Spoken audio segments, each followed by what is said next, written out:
Friends, ಇವತ್ತಿನ ವಿಡಿಯೋದಲ್ಲಿ ನಾನು ನಿಮಗೆ ತಿಳಿಸ್ತಿರುವ ಮಾಹಿತಿ ಯಾವುದಪ್ಪ ಅಂತಂದರೆ ಕರ್ನಾಟಕ ರಾಜ್ಯ ಸರ್ಕಾರ ಕೌಶಲ್ಯ ಕರ್ನಾಟಕ ಯೋಜನೆಯನ್ನು ಜಾರಿಗೆ ತಂದಿದೆ. ಇದಕ್ಕೆ ಸಂಬಂಧಪಟ್ಟಂತೆ ಡೀಟೇಲ್ಸ್ನ ಇವತ್ತಿನ ವಿಡಿಯೋದಲ್ಲಿ ನಾನು ನಿಮಗೆ ತಿಳಿಸ್ಕೊಡ್ತೀನಿ. ಹೌದು ಫ್ರೆಂಡ್ಸ್, ಈ ಒಂದು ಕೌಶಲ್ಯ ಕರ್ನಾಟಕ ಯೋಜನೆಯಿಂದ ಏನೇನು ರೀತಿಯ ಲಾಭಗಳು ಆಗುತ್ತೆ, ಅಂದರೆ ಯಾವ್ಯಾವ ರೀತಿಯ ಲಾಭಗಳು ಆಗುತ್ತೆ, ಮತ್ತು ಕೌಶಲ್ಯ ಕರ್ನಾಟಕ ಯೋಜನೆಗೆ ಯಾರು ಅರ್ಜಿಯನ್ನು ಸಲ್ಲಿಸ್ಬೋದು, ಮತ್ತು ಯಾವ ರೀತಿ ಕೌಶಲ್ಯ ಕರ್ನಾಟಕ ಯೋಜನೆಗೆ ಆನ್ಲೈನ್ನಲ್ಲಿ ರಿಜಿಸ್ಟ್ರೇಷನ್ನ ಮಾಡ್ಕೊಳ್ಬೋದು, ಮತ್ತು ಇದಕ್ಕೆ ಏನೆಲ್ಲ ದಾಖಲಾತಿಗಳು ಬೇಕಾಗುತ್ತೆ, ಯಾರು ಅರ್ಜಿಯನ್ನು ಸಲ್ಲಿಸ್ಬೋದು, ವಯೋಮಿತಿ ಎಷ್ಟು ಇರಬೇಕಾಗುತ್ತೆ ಅನ್ನೋದ್ರ ಬಗ್ಗೆ ಸಂಪೂರ್ಣವಾದಂಥ ಡೀಟೇಲ್ಸ್ನ ನಾನು ನಿಮಗೆ ಇವತ್ತಿನ ವಿಡಿಯೋದಲ್ಲಿ ತಿಳಿಸ್ಕೊಡ್ತೀನಿ. ಅದಕ್ಕಿಂತ ಮುಂಚಿತವಾಗಿ ನೀವು ನಮ್ಮ ಚಾನಲ್ನ ಸಬ್ಸ್ಕ್ರೈಬ್ ಆಗಿಲ್ಲ ಅಂದರೆ ಕೆಳಗಡೆ ರೆಡ್ ಬಟನಲ್ಲಿ ಸಬ್ಸ್ಕ್ರೈಬ್ ಅಂತ ಇರುತ್ತೆ, ಅದ್ರ ಮೇಲೆ ಕ್ಲಿಕ್ ಮಾಡಿ, ನಂತರ ಬೆಲ್ ಐಕನ್ ಮೇಲೆ ಕ್ಲಿಕ್ ಮಾಡಿ, ಅಲ್ಲಿ ಆಲ್ ನೋಟಿಫಿಕೇಶನ್ ಅಂತ ಸೆಲೆಕ್ಟ್ ಮಾಡ್ಕೊಳ್ಳಿ. ಬನ್ನಿ ಫ್ರೆಂಡ್ಸ್, ವಿಡಿಯೋನ ಶುರು ಮಾಡೋಣ. ಫ್ರೆಂಡ್ಸ್, ಮೊದಲಿಗೆ ಈ ಒಂದು ಕರ್ನಾಟಕ ರಾಜ್ಯ ಸರ್ಕಾರ ಕೌಶಲ್ಯ ಕರ್ನಾಟಕ ಯೋಜನೆಯನ್ನು ಯಾಕೆ ಜಾರಿಗೆ ತಂದಿದೆ, ಇದರಿಂದ ಏನೆಲ್ಲ ಲಾಭಗಳು ಆಗುತ್ತೆ ಅನ್ನೋದ್ರ ಬಗ್ಗೆ ಸ್ವಲ್ಪ ಮಾಹಿತಿಯನ್ನು ನಾನು ನಿಮಗೆ ತಿಳಿಸ್ಕೊಡ್ತೀನಿ. ಹೌದು ಫ್ರೆಂಡ್ಸ್, ಯಾರು ಈ ಒಂದು ಕೌಶಲ್ಯ ಕರ್ನಾಟಕ ಯೋಜನೆ ಮುಖಾಂತರ ಅಂದರೆ ಇದಕ್ಕೆ ರಿಜಿಸ್ಟ್ರೇಷನ್ ಮಾಡ್ಕೊಂಡು ಇಲ್ಲಿ ಉಚಿತವಾದಂಥ ತರಬೇತಿಗಳನ್ನು ಪಡಿತಾರೆ, ಅಂಥವರಿಗೆ ಇಲ್ಲಿ 70% ತರಬೇತಿಯನ್ನು ಪಡೆದಂಥವ್ರಿಗೆ ಉದ್ಯೋಗ ಅವಕಾಶಗಳನ್ನು ಒದಗಿಸಿಕೊಡಲಾಗುತ್ತೆ ಅನ್ನೋ ಒಂದು ಮಾಹಿತಿಯನ್ನು ಕರ್ನಾಟಕ ರಾಜ್ಯ ಸರ್ಕಾರ ತಿಳಿಸಿದೆ ಅಂತಲೇ ಹೇಳ್ಬೋದು. ಹೌದು ಫ್ರೆಂಡ್ಸ್, ಕೌಶಲ್ಯ ಕರ್ನಾಟಕ ಯೋಜನೆ ಮುಖಾಂತರ ನೀವು ರಿಜಿಸ್ಟ್ರೇಷನ್ನ ಮಾಡಿಕೊಂಡು ಇಲ್ಲಿ ಉಚಿತವಾದಂಥ ತರಬೇತಿಯನ್ನು ಪಡೆದ್ರೆ ನಿಮಗೆ ಗ್ಯಾರಂಟಿಯಾಗಿ ಉದ್ಯೋಗ ಅವಕಾಶಗಳು ಕಂಪಲ್ಸರಿ ಸಿಗುತ್ತೆ. ಹಾಗಾದರೆ ಇಲ್ಲಿ ಕೌಶಲ್ಯ ಕರ್ನಾಟಕ ಯೋಜನೆ ಮುಖಾಂತರ ಯಾವ್ಯಾವ ರೀತಿಯ ತರಬೇತಿಗಳನ್ನು ಇಲ್ಲಿ ನೀಡಲಾಗುತ್ತೆ ಅನ್ನೋದನ್ನು ನಾವು ನೋಡೋದಾಯ್ತಪ್ಪ ಅಂತಂದರೆ ಇಲ್ಲಿ ಕೆಳಗಡೆ ನೋಡ್ತಿರ್ಬೋದು ಸ್ಕಿಲ್, ಅಪ್ರೆಂಟಿಸ್ಶಿಪ್, ಮತ್ತು ಎಂಪ್ಲಾಯ್ಮೆಂಟ್ ಮತ್ತು ಸೆಲ್ಫ್ ಎಂಪ್ಲಾಯ್ಮೆಂಟ್, ಈ ರೀತಿಯಾಗಿ 4 ಭಾಗಗಳಲ್ಲಿ ನಿಮಗೆ ಉಚಿತವಾದಂಥ ತರಬೇತಿಗಳನ್ನು ನೀಡಿ ಇಲ್ಲಿ ಉದ್ಯೋಗ ಅವಕಾಶಗಳನ್ನು ನಿಮಗೆ ಕಲ್ಪಿಸಿಕೊಡಲಾಗುತ್ತೆ. ಅಂದರೆ ಸ್ಕಿಲ್ ಅಂತಂದರೆ ನಿಮಗೆ ಗೊತ್ತಿರ್ಬೋದು, ಗ್ರಾಮೀಣ ಭಾಗದಲ್ಲಿ ಅಥವಾ ನಗರ ಪ್ರದೇಶಗಳಲ್ಲಿ ಭಾಳಷ್ಟು ಮಂದಿ ನಿರುದ್ಯೋಗಿಗಳಿರ್ತಾರೆ. ಅವರಿಗೆ ಬೇರೆ ಬೇರೆ ರೀತಿಯಾದಂಥ ಟ್ಯಾಲೆಂಟ್ ಸ್ಕಿಲ್ ಇರುತ್ತೆ. ಅದಕ್ಕೆ ಹೆಚ್ಚಿನ ಒಂದು ಪ್ರೋತ್ಸಾಹವನ್ನು ನೀಡಿ ಅವರಿಗೆ ಉಚಿತವಾದಂಥ ತರಬೇತಿಯನ್ನು ನೀಡಿ ಅವರಿಗೆ ಉದ್ಯೋಗ ಅವಕಾಶಗಳನ್ನು ಒದಗಿಸಿಕೊಡಲಾಗುತ್ತೆ. ಇನ್ನು ಅಪ್ರೆಂಟಿಸ್ಶಿಪ್ ಉದ್ಯೋಗ ಅವಕಾಶ ಯಾರಿಗೆ ಬೇಕಂತ ಹೇಳ್ತಾರೆ, ಅವ್ರಿಗೆ ಕೂಡ ಉಚಿತವಾದಂಥ ತರಬೇತಿಯನ್ನು ನೀಡಿ ಅಪ್ರೆಂಟಿಸ್ಶಿಪ್ ಉದ್ಯೋಗಗಳನ್ನು ಅವರಿಗೆ ಒದಗಿಸಿಕೊಡಲಾಗುತ್ತೆ. ಇನ್ನು ಬೇರೆ ಬೇರೆ ರೀತಿಯ ಉದ್ಯೋಗಗಳನ್ನು ಪಡೆಯೋದಕ್ಕೆ ಇಲ್ಲಿ ಯಾವ ರೀತಿ ನೀವು ಬೇರೆ ರೀತಿಯ ಉದ್ಯೋಗಗಳನ್ನು ಪಡಿಬೇಕು ಅನ್ನೋದಕ್ಕೆ ಉಚಿತವಾದಂಥ ತರಬೇತಿಯನ್ನು ನೀಡಲಾಗುತ್ತೆ. ಮತ್ತು ತರಬೇತಿಯನ್ನು ಪಡೆದ ನಂತರ ಅವರಿಗೆ ಉದ್ಯೋಗ ಅವಕಾಶಗಳನ್ನು ಇಲ್ಲಿ ಎಂಪ್ಲಾಯ್ಮೆಂಟ್ ಇದರ ಮುಖಾಂತರ ನಿಮಗೆ ಕಲ್ಪಿಸಿಕೊಡಲಾಗುತ್ತೆ.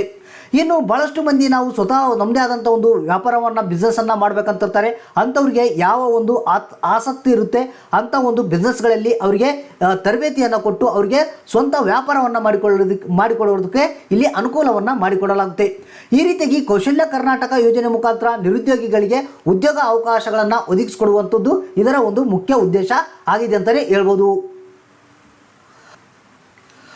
ಹಾಗಾದರೆ ಕೌಶಲ್ಯ ಕರ್ನಾಟಕ ಯೋಜನೆಗೆ ನೀವು ಆನ್ಲೈನ್ನಲ್ಲಿ ರಿಜಿಸ್ಟ್ರೇಷನ್ ಮಾಡಿಕೊಳ್ಬೇಕಾದ್ರೆ ವಯಸ್ಸು ಎಷ್ಟಿರಬೇಕು, ಮತ್ತು ಇದರಲ್ಲಿ ಯಾವ್ಯಾವ ವರ್ಗದವರಿಗೆ ಎಷ್ಟೆಷ್ಟು ಮೀಸಲಾತಿ ಇದೆ, ಮತ್ತು ಯಾವ್ಯಾವ ಡಾಕ್ಯುಮೆಂಟ್ಗಳು ಬೇಕು ಅನ್ನೋದನ್ನು ನಾನು ಇಲ್ಲಿ ನಿಮಗೆ ತಿಳಿಸ್ಕೊಡ್ತೀನಿ. ಅಂದರೆ ಇಲ್ಲಿ ನಿಮಗೆ ನೋಡ್ತಿರ್ಬೋದು, ನೀವು ಈ ಒಂದು ಕೌಶಲ್ಯ ಕರ್ನಾಟಕ ಯೋಜನೆಗೆ ಅಥವಾ ಸ್ಕೀಮ್ಗೆ ಅರ್ಜಿಯನ್ನು ಸಲ್ಲಿಸಬೇಕಾದ್ರೆ ನಿಮ್ಮ ಒಂದು ವಯಸ್ಸು ಬಂದು 18 ವರ್ಷ ತುಂಬಿರಬೇಕು, ಮತ್ತು 35 ವರ್ಷದ ಒಳಗಡೆ ನಿಮ್ಮ ವಯಸ್ಸು ಇರಬೇಕಾಗುತ್ತೆ. ಇನ್ನು ಅದ್ರ ಜೊತೆಗೆ ಇಲ್ಲಿ ಮೀಸಲಾತಿ ಎಷ್ಟು ಕೊಡಲಾಗಿದೆ ಅಂತ ನಾವು ನೋಡೋದಾಯ್ತಪ್ಪ ಅಂತಂದರೆ ಇಲ್ಲಿ ST ವರ್ಗದವರಿಗೆ 20% ಮೀಸಲಾತಿ ಇರುತ್ತೆ, ಮತ್ತು SC ವರ್ಗದವರಿಗೆ 7% ಮೀಸಲಾತಿ ಇರುತ್ತೆ. ಅದ್ರ ಜೊತೆಗೆ OBC ವರ್ಗದವರಿಗೆ 15% ಮೀಸಲಾತಿ ಈ ಒಂದು ಕೌಶಲ್ಯ ಕರ್ನಾಟಕ ಯೋಜನೆಯಲ್ಲಿ ನೀಡಲಾಗುತ್ತೆ. ಇನ್ನು ಈ ಒಂದು ಕೌಶಲ್ಯ ಕರ್ನಾಟಕ ಯೋಜನೆ ಮುಖಾಂತರ ಯಾರು ಉಚಿತ ತರಬೇತಿಯನ್ನು ಪಡಿತಾರೆ ಅವರಿಗೆ 70% ಜನರಿಗೆ ಈ ಒಂದು ಕರ್ನಾಟಕ ರಾಜ್ಯ ಸರ್ಕಾರದ ಕಡೆಯಿಂದ ಉದ್ಯೋಗ ಅವಕಾಶಗಳನ್ನು ಒದಗಿಸಿ ಕೊಡಲಾಗುತ್ತೆ. ಇನ್ನು ಈ ಒಂದು ಕೌಶಲ್ಯ ಕರ್ನಾಟಕ ಸ್ಕೀಮ್ಗೆ ಅಥವಾ ಯೋಜನೆಗೆ ಅರ್ಜಿಯನ್ನು ಸಲ್ಲಿಸಬೇಕಾದ್ರೆ ಏನೆಲ್ಲ ದಾಖಲಾತಿಗಳು ಬೇಕು ಅನ್ನೋದನ್ನು ಇಲ್ಲಿ ನಾನು ಒಂದೊಂದಾಗಿ ತಿಳಿಸ್ಕೊಡ್ತೀನಿ. ಮೊದಲನೇದಾಗಿ ನಿಮಗೆ ನಿಮ್ಮ ಹತ್ರ ಆಧಾರ್ ಕಾರ್ಡ್ ಕಂಪಲ್ಸರಿ ಇರಬೇಕಾಗುತ್ತೆ, ಮತ್ತು ರೆಸಿಡೆನ್ಸಿ ಪ್ರೂಫ್ ಇರಬೇಕಾಗುತ್ತೆ, ಮತ್ತು ರೇಷನ್ ಕಾರ್ಡ್ ಇರಬೇಕಾಗುತ್ತೆ, ಅಥವಾ ವೋಟರ್ ID ಕಾರ್ಡ್ ಇರಬೇಕಾಗುತ್ತೆ. ಇಷ್ಟು ದಾಖಲಾತಿಗಳು ನಿಮ್ಮ ಹತ್ರ ಇತ್ತಪ್ಪ ಅಂತಂದರೆ ಈ ಒಂದು ಕೌಶಲ್ಯ ಕರ್ನಾಟಕ ಯೋಜನೆಗೆ ಅರ್ಜಿಯನ್ನು ನೀವು ಸಲ್ಲಿಸ್ಬೋದು.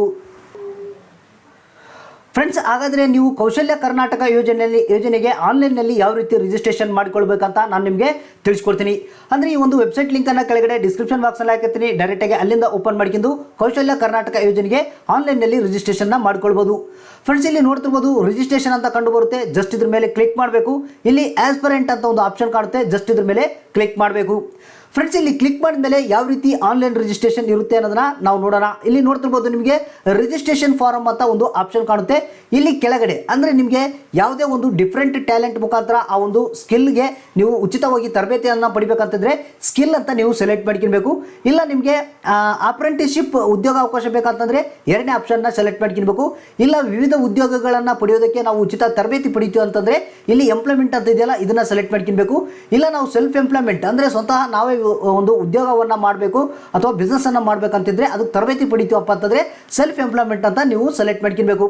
ಇಲ್ಲಿ ನಾನು ಎಂಪ್ಲಾಯ್ಮೆಂಟ್ ಅಂತ ನಾನು ತಗೊಂತೀನಿ. ಜಸ್ಟು ನೀವು ಕೂಡ ಯಾವುದಾದ್ರೂ ಒಂದು ಆಪ್ಷನ್ನ ಇಲ್ಲಿ ಸೆಲೆಕ್ಟ್ ಮಾಡ್ಕೊಳ್ಬೇಕು. ಫ್ರೆಂಡ್ಸ್, ನಂತರ ನಿಮಗೆ ಇಲ್ಲಿ ಆಧಾರ್ ಕಾರ್ಡ್ ನಂಬರ್ನ ಹಾಕಿ ಅಂತ ಕೇಳುತ್ತೆ. ಆಧಾರ್ ಕಾರ್ಡ್ ನಂಬರ್ನ ಹಾಕಿ ಜಸ್ಟ್ ನೆಕ್ಸ್ಟ್ ಅಂತ ನೀವು ಕ್ಲಿಕ್ ಮಾಡಬೇಕು. ಫ್ರೆಂಡ್ಸ್, ನಂತರ ಈ ರೀತಿಯಾಗಿ ಎಸ್ ಅಂತ ನೀವು ಬರುತ್ತೆ. ಎಸ್ ಅಂತ ಕ್ಲಿಕ್ ಮಾಡಿ. ಫ್ರೆಂಡ್ಸ್, ನಂತರ ನಿಮಗೆ ರಿಜಿಸ್ಟ್ರೇಷನ್ ಫಾರಮ್ ಈ ರೀತಿಯಾಗಿ ಓಪನ್ ಆಗುತ್ತೆ. ರಿಜಿಸ್ಟ್ರೇಷನ್ ಫಾರಮ್ನಲ್ಲಿ ಮೊದಲಿಗೆ ಪರ್ಸನಲ್ ಡೀಟೇಲ್ಸ್ನ ನೀವು ಕೊಡಬೇಕಾಗುತ್ತೆ.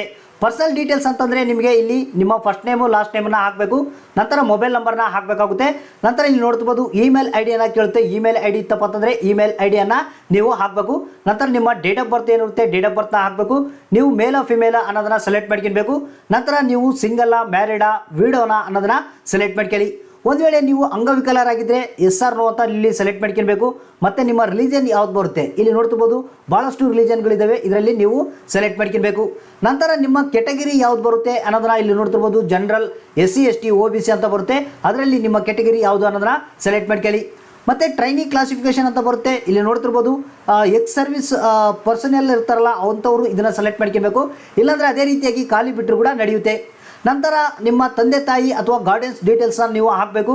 ಅಂದರೆ ನೀವು ತಂದೆ ಡೀಟೇಲ್ಸ್ ಹಾಕಂಗಿದ್ರೆ ಫಾದರ್ ಅಂತ ಸೆಲೆಕ್ಟ್ ಮಾಡ್ಕೊಳ್ಳಿ. ಇಲ್ಲಾಂದರೆ ಮದರ್ ಗಾರ್ಡಿಯನ್ ಅಂತ ಸೆಲೆಕ್ಟ್ ಮಾಡ್ಕೊಳ್ಬೋದು.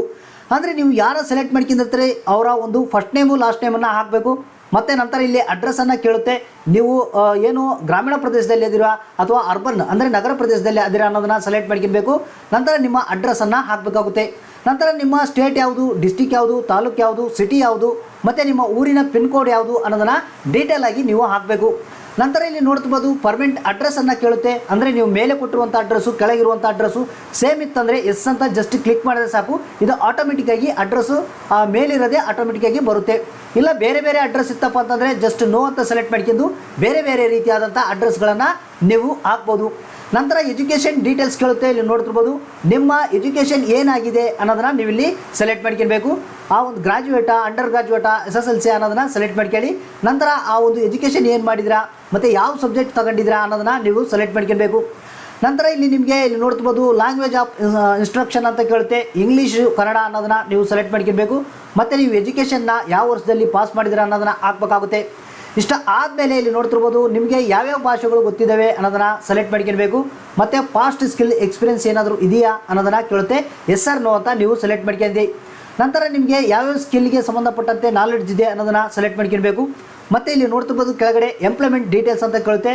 ನೀವು ಕರೆಂಟ್ ಎಂಪ್ಲಾಯ್ಡಾ ಅಂತ ಕೇಳುತ್ತೆ. ಅಂದರೆ ನೀವು ಸದ್ಯದಲ್ಲಿ ಈಗ ಎಂಪ್ಲಾಯ್ ಆಗಿದ್ದೀರಾ ಅಂತ ಕೇಳುತ್ತೆ. ಎಸ್ ಆರ್ ನೋ ಅಂತ ಸೆಲೆಕ್ಟ್ ಮಾಡ್ಕೊಳ್ಳಿ. ನಂತರ ಇಲ್ಲಿ ನೋಡ್ತಿರ್ಬೋದು ಯಾವ ಬೀನ್ ಪ್ರೀವಿಯಸ್ಲಿ ಎಂಪ್ಲಾಯ್ಡ್ ಅಂತ ಕೇಳುತ್ತೆ. ಅಂದರೆ ಇದಕ್ಕಿಂತ ಮುಂಚಿತವಾಗಿ ಎಂಪ್ಲಾಯ್ ಆಗಿದ್ರಾ ಅಂತ ಕೇಳುತ್ತೆ. ಎಸ್ ಆರ್ ನೋ ಅಂತ ಸೆಲೆಕ್ಟ್ ಮಾಡ್ಕೊಳ್ಳಿ. ನಂತರ ಕೆಲವೊಂದು ಡಾಕ್ಯುಮೆಂಟ್ಗಳನ್ನ ಅಪ್ಲೋಡ್ ಮಾಡೋದಿರುತ್ತೆ. ಇಲ್ಲಿ ನೋಡ್ತಿರ್ಬೋದು ಮೊದಲಿಗೆ ಎಜುಕೇಷನ್ಗೆ ಸಂಬಂಧಪಟ್ಟಂಥ ಡಾಕ್ಯುಮೆಂಟ್ನ ಅಪ್ಲೋಡ್ ಮಾಡಬೇಕು. ನಂತರ ಏಜ್ ಪ್ರೂಫ್ನ ಅಪ್ಲೋಡ್ ಮಾಡಬೇಕು. ನಂತರ ನಿಮ್ಮ ರೆಸ್ಯೂಮ್ ಇತ್ತಂದರೆ ರೆಸ್ಯೂಮನ್ನ ಅಪ್ಲೋಡ್ ಮಾಡಬೇಕು.